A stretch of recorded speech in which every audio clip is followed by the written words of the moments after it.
ఆకాశవాణి కడప కేంద్రం.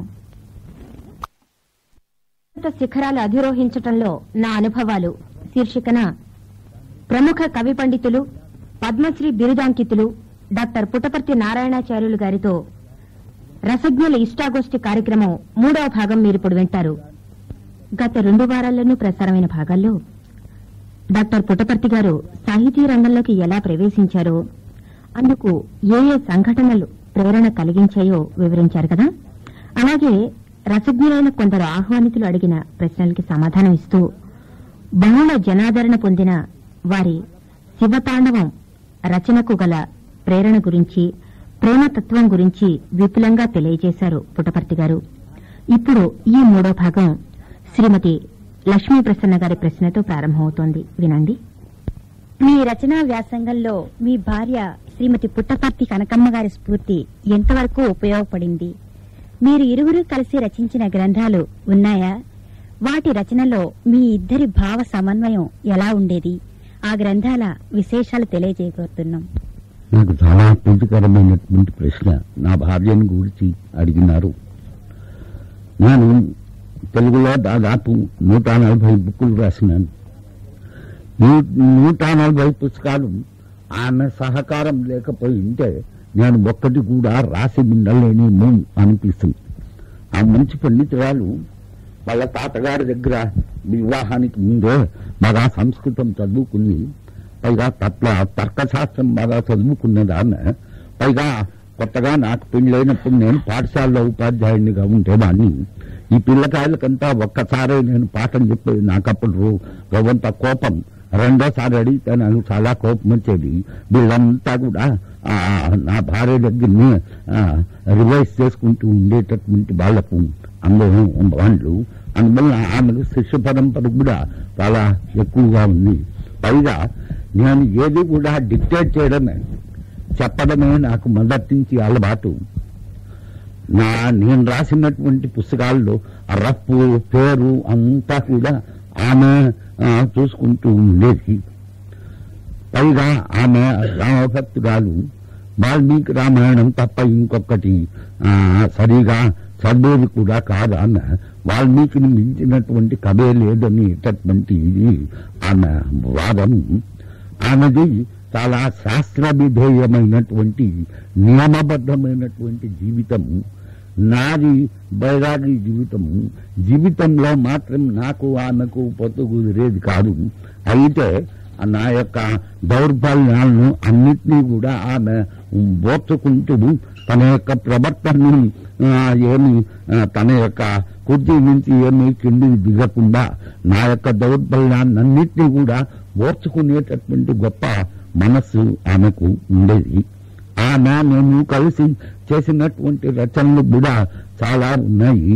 మా ఒకటి అగ్నివీణ అనేటటువంటి పుస్తకం ఆమె నేను కలిసి చేసినటువంటి రచనగా ప్రసిద్ధికి వచ్చింది. ఇంకా నా పుస్తకాలే ఎన్నో ఇప్పటికీ గడ్డకు రాలేదు. 7,000 పాటలు రాసినాను నేను. దాంట్లో కొన్ని రేడియో వాళ్ళు ఒక 60-70 పాటలు మాత్రం ప్రచారానికి తెచ్చినారు. ఇంకా ఎన్నో ప్రచారానికి రావాల్సి ఉన్నాయి. ఆమె రచనలు కూడా వంటమిట్ట శ్రీరామచంద్ర సుప్రభాతం ఉన్నది. ఇంకా ఆమెగా రాసిన సంస్కృతంలో కొన్ని కాంపోజిషన్స్ ఎన్నో ఉన్నాయి. ఒక్క మాటతో చెప్పాలంటే అటువంటి భార్య నాకు దొరకకుండా ఉండినట్టయితే నా సమస్త దౌర్బల్యాలను క్షమించుకుంటూ నన్ను గాఢంగా ప్రేమించినటువంటి ఆమె నా భార్య కాక ఉండినట్టయితే నేను జీవితంలో ఇంత గొప్పవాణ్ణి మీరు అనుకుంటూ ఉండేటటువంటి మనిషిని అయి ఉండనేమో అని నేను అనుకుంటాను. తక్కువలు మాచిరెడ్డి, టాగోర్పై మీ అభిప్రాయం ఏమిటి? మీరు బెంగాలీలో టాగోర్ రచనలు చదివారా? రెండో ప్రశ్న, తెలుగు సాహిత్యం, హిందీ సాహిత్యం, తమిళ సాహిత్యం అంటారు కానీ భారతీయ సాహిత్యాన్ని గురించి అధ్యయనం ఎక్కువగా జరగలేదు. మీ అభిప్రాయం ఏమిటి? భారతీయ సాహిత్యం విశ్వవిద్యాలయాల్లో బోధిస్తే బాగుంటుందేమో. మీ అభిప్రాయాలు చెప్పగలరు? టాగోర్ అంటే నాకు ప్రాణమని చెప్పడంలో ఏమీ ఉత్ప్రేక్ష లేదు.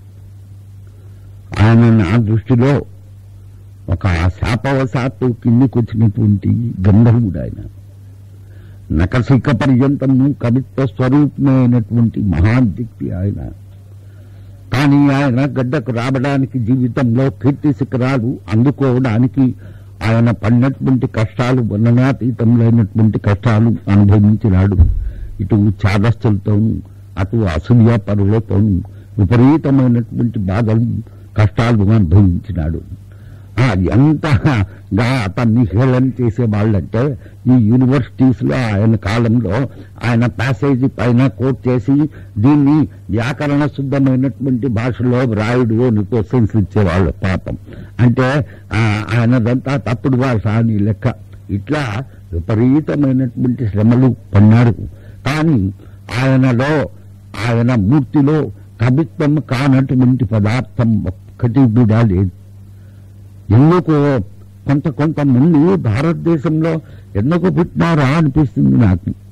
కానీ ఇతర దేశాల్లో పుట్టింటే ఏమో పాముకొని ఉంటారని కాదు, మానవులకు అర్థం కానటువంటి పరిస్థితుల్లో పుట్టినటువంటి వాళ్ళు, పరిస్థితులు కలిగిన వాళ్ళు అనిపిస్తుంది. అతని అరవింద ఘోష్ అనుకున్నప్పుడు కూడా నాకు అనిపిస్తుంది. ఠాగూరు నఖశిఖ పర్యంతం మహాసౌందర్యం అయితే అరవింద ఘోష్ నఖశిఖ పర్యంతము తత్వస్వరూపుడు. నాకు చాలాసార్లు ఈ చాపల్యం నన్ను ఇప్పటికీ ఈనాటికి కూడా పీడిస్తూ ఉన్నది.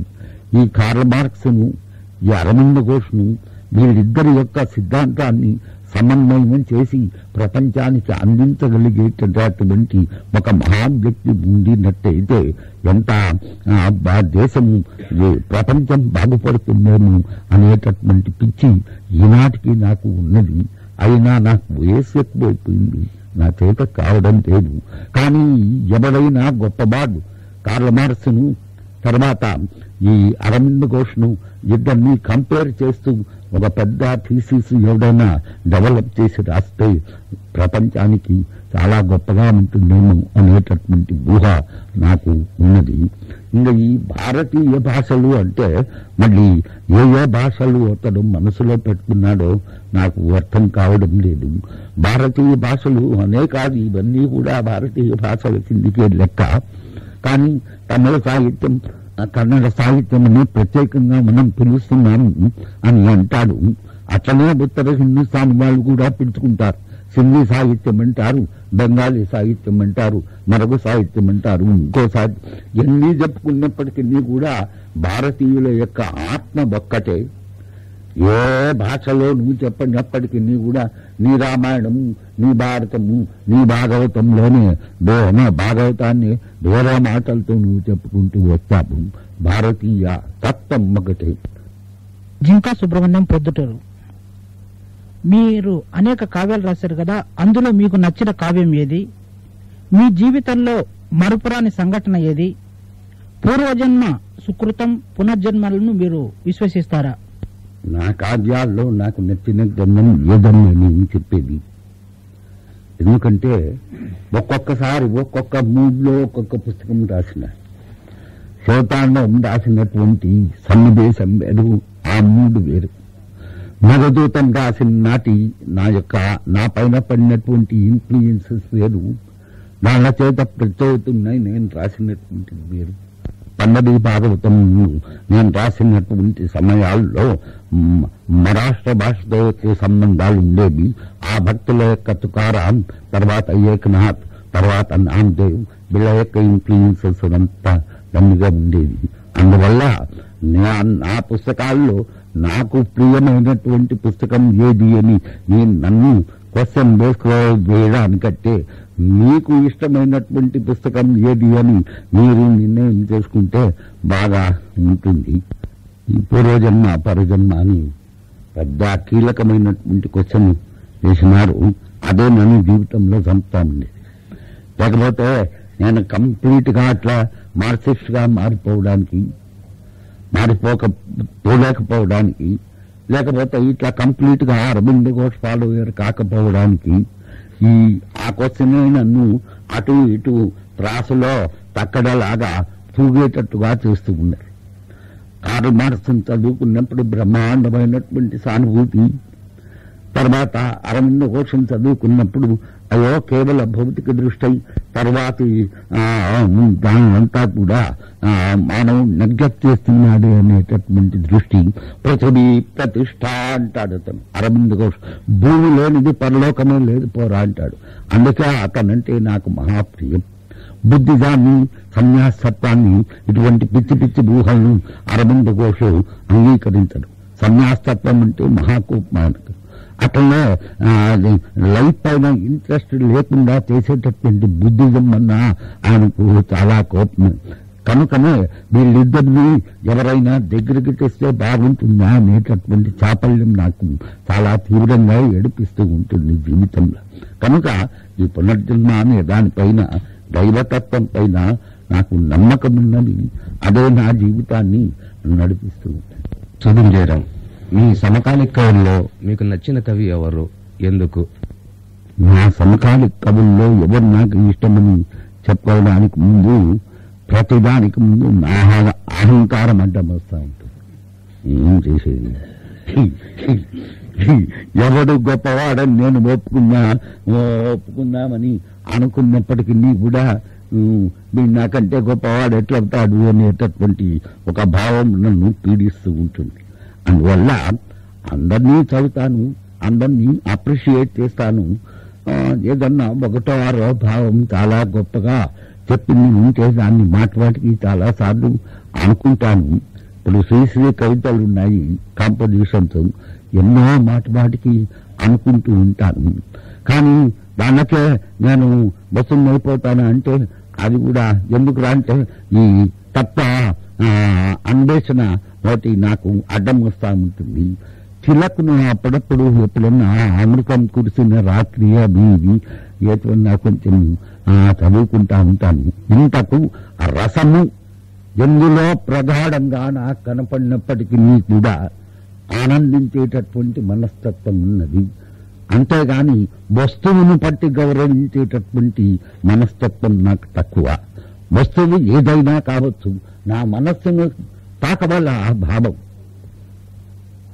ఆ వస్తువు ఏదైనా కావచ్చు. ఆ విధమైనటువంటి అభిప్రాయం నాకు ఉన్నది. ఈ మోడర్న్ పొయిటరీలో చాలా మంది ఏదో వస్తువును అందరూ ఒకటే వస్తువు తీసుకొని రాస్తూ ఉంటారు. అటువంటి దానిపై నాకు సానుభూతులు లేవు. ఏదో రసదృష్టిని ఎక్కువగా పోషించేటటువంటి కవులంటే నాకు ప్రీతి. విశ్వనాథ అన్నప్పటికీ కూడా చెప్పిన నా అహంకారం అడ్డం వస్తుంది. ఆయన బతికినంత కాలము ఆయనతో కుస్తీ పట్లు పట్టినటువంటి సన్నివేశాలు చాలా ఉన్నాయి. ఆయనంటే నాకు పెద్ద భయము గీయము ఇటువంటివి నా జీవితంలోనే లేవు. అందువల్ల అతనంటే ఏదో ప్రతిభాశాలి అనేంతవరకే నాకు ఊహ ఉన్నది. కానీ వ్యుత్పత్తి మాత్రం నాకు మించిన వ్యుత్పత్తి అంటే నేను ఎవరిని అంగీకరించేటటువంటి స్థాయిలో ఉండేవాడిని కాదు. మోడర్న్ పోయిట్స్ లో కూడా నేను సానుభూతితో చూసేటటువంటి వాళ్ళు కొంతమంది ఉన్నారు. కానీ వాళ్ళని పూర్తిగా అనుసరించవాలని అనేంత పిచ్చి నాకు ఏ రచయిత పైన కూడా లేదు. సింగనమల శ్రీరాములు, ప్రొద్దుటూరు. మీ ఇష్టదైవం ఎవరు? మీరు గంగానది ఒడ్డున మీరు ప్రాణత్యాగం ఎందుకు చేయవలసి వచ్చినది? దానికి కారణము తెలియజేయగలరా? నా ఇష్టదైవం కృష్ణుడు. 1948వ సంవత్సరానికి నేను విద్యార్థిలో ఉన్నప్పుడు గాయత్రి ముగించినాను. ఆ తర్వాత ఈ నారాయణ 13-14 కోట్లతో పనిచేసినాను. చాలా నియమంగానే చేశాను. నాకు ఏది కూడా అనుభూతి కలగలేదు. తర్వాత ఒక రీతిగా ప్రేమలో పతనం కూడా నేను ఆ సన్నివేశంలో అయినాను. దీని నుంచి నాకు ఏం బ్యాడ్ ఎగ్జాంపుల్ సెటప్ చేస్తుంది అనేటటువంటి పశ్చాత్తాపం ఆరంభమైంది. ఆ నుంచి ప్రాణత్యాగం చేసుకుందామని హిమాలయాస్కు వెళ్లిపోయినాను. అక్కడ ఈ శివానంద సదస్సు తటస్థపడము, మళ్ళీ వెనక్కి రావడం, ఈ సన్నివేశాలన్నీ జరిగినాయి. తర్వాత ఆయన కామకోటి చంద్రశేఖర సరస్వతులకు నేనంటే చాలా ఎక్కువ ప్రేమ, ప్రీతి. ఆయన కూడా నా జీవితంలో గొప్ప ధైర్యాన్ని ఇచ్చినాడు. ఏదో ఈ రెండు ఆధారంగా అట్లా జీవితాన్ని తోసుకుంటూ వస్తున్నాడు. ఎం జానకిరామ్, మీరు హరికథలు కూడా చెప్పేవారని విన్నాము. సాహిత్యంలో హరికథను గురించి మీ అభిప్రాయాన్ని వివరించండి. మరొక విషయం, మీరు తాత్విక చింతనలో ఉండి కొంతకాలం ప్రొద్దుటూరులో ఆశ్రమం కూడా ఏర్పాటు చేసి ఉన్నారని వినడం జరిగింది. మీ అనుభవంలో ఈ తత్వానందము రసానందానికి సామ్యం గాని సమన్వయం ఏమైనా కుదిరిందా? ఇందులో మీ అనుభవాన్ని వివరిస్తారా? చాలా సంవత్సరాలు హరికథలు కూడా చెప్పేవాడిని. నా హరికథలకు పెద్ద పేరు కూడా ఉండేది. చిన్నప్పుడే చెప్పినాను కదా, సంగీతంలోనూ నాట్యంలోనూ ఎక్కువగా కృషి చేసినటువంటి దానివల్ల ఆ సంగీతము నాట్యము నా హరికథా కాలక్షేపాల్లో నాకు ఎక్కువగా పనికి వచ్చేవి. ఈ ఊర్లో కూడా ఆ బీబీ శేషాచార్యులు ఉన్నప్పుడు 2 సార్లు హరికథలు ఆ లైబ్రరీలో ఏర్పాటు చేసినారు. అప్పుడు నేను పొద్దుటూరులో వర్క్ చేసుకుంటూ ఉంటుంది. హరికథ కూడా ఒక సాహిత్య ప్రక్రియ. ఇప్పుడు ఆయన నారాయణ దాసు ఉన్నాడు, బ్రహ్మాండమైన చాలా గొప్పవాడు, చాలా గొప్ప పండితుడు. అతను సంగీతంలో చాలా గొప్పవాడు, నాట్యంలోనూ గొప్పవాడు. ఒక్కొక్క మనిషి ఒక్కొక్క కళకు అట్లా పుడతాడేమో అనిపిస్తుంది. బ్రహ్మాండమైనటువంటి కంఠము. ఆ పూర్వకాలంలో ఆయనకు 1100 పదాలు ఇచ్చేటటువంటి వాళ్ళు మైసూరు సంస్థానంలో సంగీతంతో అక్కడి పండితులతో సమానంగా తులతూగి గొప్ప మర్యాదలు కూడా పొందినాడు. ఈ హరికథలు చెప్పడం సాహిత్యంలో ఒక భాగం అంటే అన్ని భాగాలే. కానీ వాని శక్తిని బట్టి, వాని ప్రతిభను బట్టి, వాని విత్పత్తిని బట్టి వాడు బెల్లలు ఇచ్చుకుంటూ పోతాడు ప్రతిదానికి కూడా. అది వైయక్తికంగా వాని యొక్క వ్యక్తిత్వం పైన ఆధారపడి ఉంటుంది. ప్రతిదీ కూడా సాహిత్యంలో ఒక భాగంగా చేసుకోవడానికి అవకాశం ఉన్నది.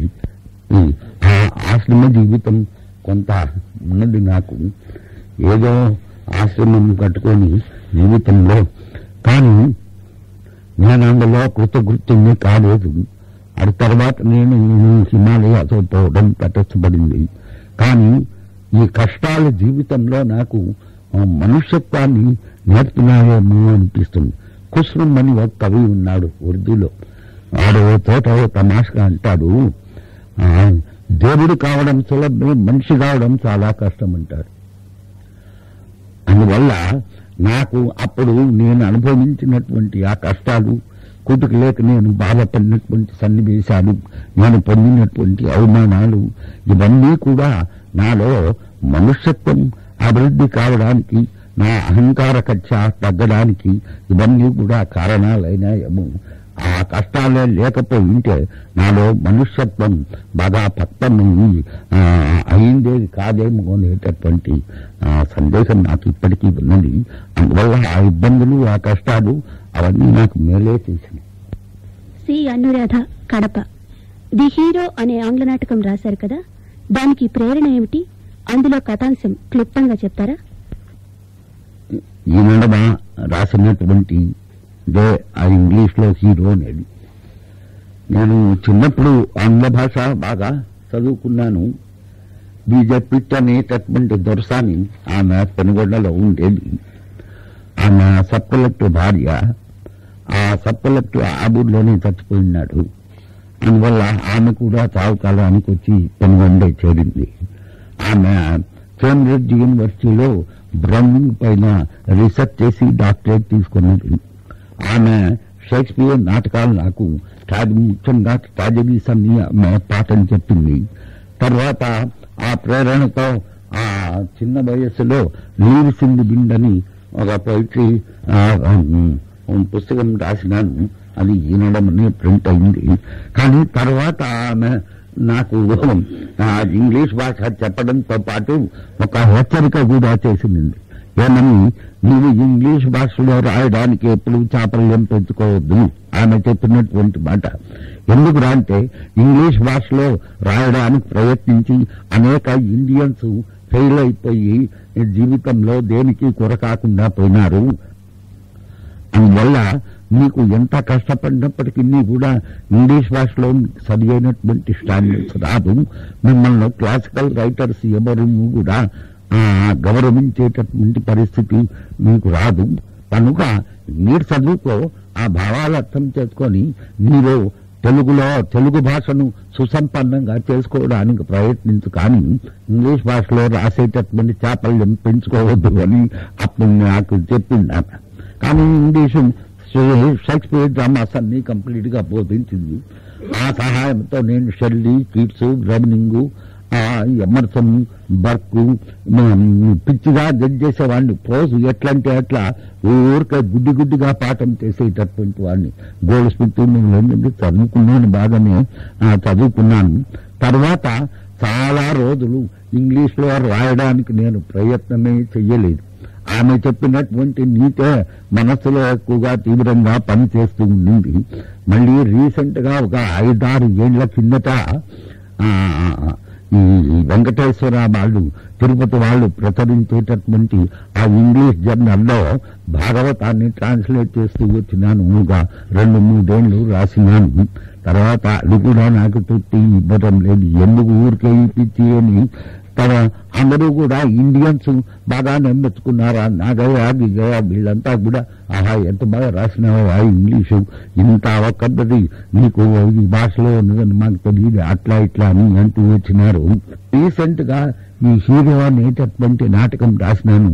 ఎందుకు ఈ చేపలు ఎమ్ముతుందో నాకు తెలియకుండానే ఒక్కొక్కసారి నాకు ఏదన్నా రాయడానికి ఈ మనస్సులో ఈ ఫిట్స్ వచ్చినట్టు వస్తుందా అనిపిస్తా ఉంటుంది. చాలా సార్లు నాకు సందేహం. అంతకుముందు అనుకోని ఉన్నాను. ఎందుకో దడ రాసేస్తాను. ఓసారి వాడు ఉమామహేశ్వరం దాంట్లో పోతూ ఉంటా, నేను ఇంగ్లీష్ లో నాటకం రాస్తున్నాను, రోజంతా వింటావా అన్నా. నీ మగన్ నీకు ఏబిసిడీలు కూడా రాదే, నువ్వేంటి ఇంగ్లీష్ లో రాసేది అన్నాడు. అంటే ఫోన్లే రాకపోతే చించేస్తాంలే, నువ్వు వచ్చి విను అన్నాను. ఆ ఫస్ట్ సాలలోకి దుర్యోధన్ని సాలలోకి చదివినాను. దిగ్భ్రాంతుడైపోయినాడు వాడు, పిచ్చి పట్టినట్టు అయిపోయింది వాడు. తర్వాత ఆ నాటకం అంతా టైప్ చేసుకొని పోయిన చోటంతా ఇదే పని వాడికి. ఈ ఎంత బాగుంది ఇంగ్లీష్, ఎంత బాగుంది అని ఇదే పిచ్చి. ఆ భారతంలో నుంచి ఏదో కథ తీసుకున్నానంటే, పేర్లు తీసుకున్నానంటే దుర్యోధనుడు, భానుమతి, కర్ణుడు, కృష్ణుడు పేర్లు తీసుకున్నాను. ఆ నాటకమంతా ఆశ్చర్యమైనటువంటి కల్పనే. దుర్యోధనుడు యుద్ధానికి పోతుంటాడు, భానుమతి అంటుంది నాకు కూడా ఇవ్వద్దు, వార్ డ్రెస్ చేయమంటుంది. ఏమి ఎందుకు వార్ డ్రెస్ చేయమంటున్నామంటే, నేను అర్జునుని యొక్క ధనుస్సు యొక్క నారి తెగగొట్టి వాని మూకము చూడవల్ల అని నాకు ప్రీతిగా ఉన్నది అంటుంది. నీకేం పిచ్చా, అర్జునునితో నువ్వేం యుద్ధం చేశావు, వాని యొక్క ధనుస్సు యొక్క ఇంటి నారిని తగ్గొట్టేంత పాండిత్యం, అంత శస్త్ర పాండిత్యం నీకెందుకు అలంకారం చెయ్యంటే నేనే చేస్తాను నీకు అలంకారం అని చెప్పి హెల్మెట్ అది ఇది అంతా వాడవ పెడతారు. సరే అక్కడి నుంచి యుద్ధానికి బయలుదేరిపోతుంది. ఆ భానుమతి అంటే ద్రౌపదికి మహాప్రీతి. ఎందుకు అంటే వస్త్రాపహరణం చేసిన రోజు ఆమె అడ్డగించింది దుర్యోధనుడు. ఈ నాటకంలో దుర్యోధనుడు ఏకపత్ని వ్రతం. భానుమతిని చూస్తే మహాప్రీతి వానికి. ఆమె యొక్క రూప సౌందర్యమే వాని యొక్క క్యారెక్టర్ను రక్షించుకుంటూ వచ్చింది. అట్లా డెవలప్ చేసుకుంటూ వచ్చినాను. తర్వాత ద్రౌపది కృష్ణుని దగ్గర మురళి నేర్చుకునేటటువంటి స్టూడెంట్ గా డెవలప్ చేసుకుంటూ వచ్చినాను. వీడిని దుర్యోధను పెద్ద వైనికుడుగా డెవలప్ చేసుకుంటూ వచ్చినాను. వీని దుర్యోధను యొక్క వీణా పాండిత్యం అంటే కృష్ణునికి మహాప్రీతి అన్నమాట. కృష్ణుని యొక్క మురళి అంటే మహాప్రీతి అన్నమాట దుర్యోధనునికి. ఈ నాటకంలో వాడు సరస్సులో దాక్కున్నప్పుడు వీళ్ళు ఎంత పిలిచినప్పటికీ కూడా పైకి రాడు. ఇంకా ఇట్లా కాదని చెప్పి కృష్ణుడు మురళి వాయించడానికి ఆరంభిస్తే లేచొస్తాడు. ఇట్లా డెవలప్ చేసుకుంటూ పోయినాను. అప్పుడు ఆ భానుమతికి వేషం వేస్తాడు. ఆయన యుద్ధం చేస్తూ చేస్తూ అర్జునుడి యొక్క ధనుస్సును ఎరగొడితే ఆ సారథ్యంని చేస్తూ ఉండేటటువంటి కృష్ణుడు వేష్ అంటాడు. వానికి అప్రిసియేషన్ అన్నమాట. ఈ భానుమతిని చూసి ఆయన యొక్క శక్తికి అప్రిసియేషన్ అన్నమాట. అప్పుడు ఏమి అని అర్జునుడు అడిగితే భానుమతుడు నీ యొక్క ధనుస్సు యొక్క నారిని వేగొట్టింది ఎలా అంటాడు. ఇంతలో హఠాత్తుగా ఎవడో వచ్చి ఆ భానుమతిని వెనక నుంచి చంపేస్తాడు. దాంతో దుర్యోధనునికి మనస్సు చెడి వాడు యుద్ధం చేయడానికి ఇష్టం లేకుండా వాడు వెనక్కి వెళ్ళిపోతాడు. ఇట్లా ఈ నాటకంలో అంతా నా కల్పనే, నా స్వీయ కల్పన. భారతం నుంచి ఏదో ఊరికే పేర్లు తీసుకున్నానంటే మొట్టమొదట ఆ దుర్యోధన్ని సాలలకి ఒక 4 లైన్లు చదివి వినిపిస్తాను. కర్ణుడు చచ్చిపోయినాడు. ఆ సాయంకాలము దుర్యోధనుడు ఆకాశం వైపు అలా చూస్తూ ఉంటాడు. The sun is set, west is bleeding, bleeding is my heart, but his sun has set. Sun SUN, son SON, sun అని శ్లేష. Sun in sun, 2 lights have extinguished. ఆ సూర్యుడు మునిగినాడు, ఈ కర్ణుడు చచ్చిపోయాడు. No more Karna, but I outlived to glean the bones of burnt friendship. కాలిపోయిన మా మైత్రిని ఎముకలు ఏర్కోవడానికి నేను బతికినాను. కర్ణుడు పోయినాడు. His victorious wheels, but they bent their crush to the earth as it were deceitful jades to the curfew of his life. Brahmastra, the potent misery of gods, was the Dizer's boot. జూదగానే ప్రతిజ్ఞ అయిపోయింది. బ్రహ్మాస్త్రం కూడా పాండవుల వైపు ప్రయోగించింది. ఇలా నడుస్తుంది శైలి. నా పైన ఇంగ్లీషు ప్రాచీన సాహిత్యం యొక్క ప్రభావం ఎక్కువ. షేక్స్పియర్, మిల్టన్ నాకు ప్రాణప్రదమైనటువంటి వాడు. ఆయన పారడైజ్ లాస్ట్ లో చాలా భాగాలు నాకు నోటుకొచ్చు. నాకు మిల్టన్ అంటే ఎక్కువ ప్రీతి. కానీ నా యొక్క వీక్నెస్ ఏమంటే ఇంగ్లీష్ భాషలో కూడా క్లాసికల్ రైటర్స్ అంటే నాకు ఎక్కువ పిచ్చి. ఈ నాటకం నిండా షేక్స్పియర్, మిల్టన్ వీళ్ళిద్దరి యొక్క ప్రభావం చాలా ఎక్కువగా ఉన్నది. మోడర్న్ లిటరేచర్లోకి నేను ఎక్కువగా ఇంగ్లీష్లో ప్రవేశింపలేకపోయినాను. నా దౌర్బల్యము, నా స్వభావం. ఇటీవల ఆకాశవాణి కడప కేంద్రం రికార్డు చేసిన పద్మశ్రీ డాక్టర్ పుట్టపర్తి నారాయణాచార్యులు గారితో రసజ్ఞుల ఇష్టాగోష్ఠి కార్యక్రమం నుంచి 3వ భాగం మీరింతవరకు విన్నారు. వచ్చే గురువారం ఇదే సమయంలో చివరి భాగం ప్రసారమవుతుంది.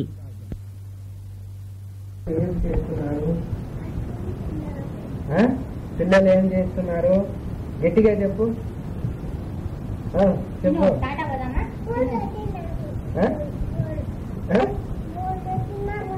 సరే, మనం ఊరికి ఎట్లా పోవాలా? ట్రైన్ ఎక్కి చెప్పు. మళ్ళీ ఇంకా ఆటో. ఊర్లో ఎవరెవరు ఉన్నారు?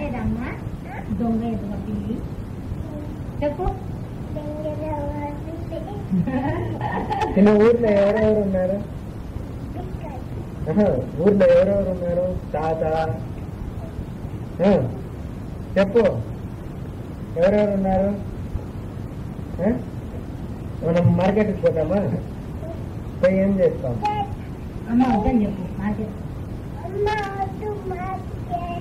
ఎందుకు?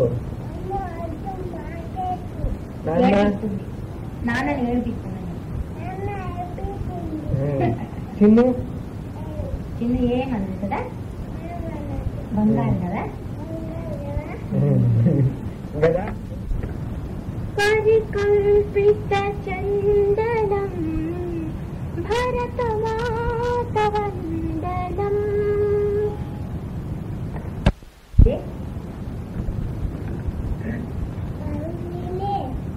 నీవే ఆది మాతవమ్మ, నీవే జగజ్జననివమ్మ, నీవే ఆది మాతవమ్మ, నీవే జగజ్జననివమ్మ,